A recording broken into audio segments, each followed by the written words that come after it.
भगवान के नाम का घर। एक दिन सड़क बनाने वाला इंजीनियर किसी काम से एक गांव जा रहा था। बारिश का मौसम था, झमाझम बारिश हो रही थी और रास्ते में जगह जगह गड्ढों में पानी भरा हुआ था। अचानक रास्ते में उसकी गाड़ी खराब हो जाती है। इंजीनियर के साथ कोई नहीं था। उसने गाड़ी सड़क के किनारे खड़ी कर दी और किसी वाहन का इंतज़ार करने लगा। लेकिन इतनी घनघोर बारिश और तूफान की वजह से सड़क सुनसान थी। शाम ढलने लगी तो इंजीनियर को चिंता सताने लगी। अचानक उसने देखा एक गरीब व्यक्ति साइकिल से गुजर रहा है।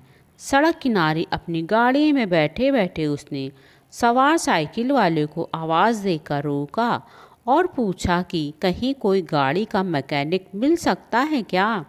साइकिल वाले ने बताया कि इतनी बारिश में दूर दूर तक यहाँ कोई मैकेनिक नहीं मिलेगा। यह सुनकर इंजीनियर को चिंतित हो उठा। तब साइकिल सवार ने बड़ी ही विनम्रता से कहा, भाई साहब, अगर आप चाहे तो पास ही बना भगवान के नाम के घर में आज रात विश्राम कर सकते हैं। वहाँ आपको रहने की सारी सुविधा मिलेगी। इंजीनियर राजी हो गया। उसने सोचा कि आज रात मंदिर में ठहर कर अगले दिन सुबह वो गाड़ी मरम्मत का कोई रास्ता देख लेगा।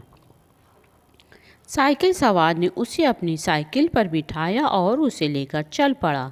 थोड़ी देर में दोनों एक छोटे से मकान के सामने पहुंच गए। साइकिल वाले ने दरवाज़ा खटखटाया तो एक स्त्री ने दरवाज़ा खोला। इंजीनियर को संबोधित करते हुए साइकिल वाले ने कहा, यह मेरी पत्नी है। इस भगवान के घर में सिर्फ हम दोनों पति पत्नी और हमारे 3 बच्चे रहते हैं। आइए अंदर पधारिए और आराम से बैठ जाइए। थोड़ी देर में साइकिल वाले की पत्नी गरम गरम चाय नाश्ता ले आई। रात का खाना भी पकने लगा। इंजीनियर को सब कुछ बहुत अच्छा लग रहा था, लेकिन उसे एक बात समझ में नहीं आ रही थी कि साइकिल वाले ने अपने घर को भगवान के नाम का घर क्यों कहा। यहाँ कोई मंदिर तो नहीं, आखिर उससे रहा नहीं गया। तो उसने पूछ लिया कि वह क्यों अपने मकान को भगवान के नाम का घर कह रहा है। लोग तो अक्सर यही कहते हैं कि मेरे घर में भगवान विराजमान है या मेरे घर में भगवान के लिए पूजा घर बनवाया गया है, यह मेरे घर में भगवान आए हैं। यह सुनकर साइकिल वाले व्यक्ति ने कहा, हाँ, आपने ठीक कहा। अक्सर लोग यही कहते हैं कि घर हमारा है और भगवान हमारे घर में विराजमान है, लेकिन हम ऐसा नहीं कहते, क्योंकि अगर हम अपना घर कहेंगे तो उसमें हम अपनी इच्छा अनुसार कुछ भी उल्टा पुल्टा काम कर सकते हैं। लेकिन अगर हमने भगवान के घर का नाम कहा है तो वहाँ कोई गलत अनाचार वाले काम नहीं कर सकते और हमेशा उन्हीं के सब विचारों में रहते हैं।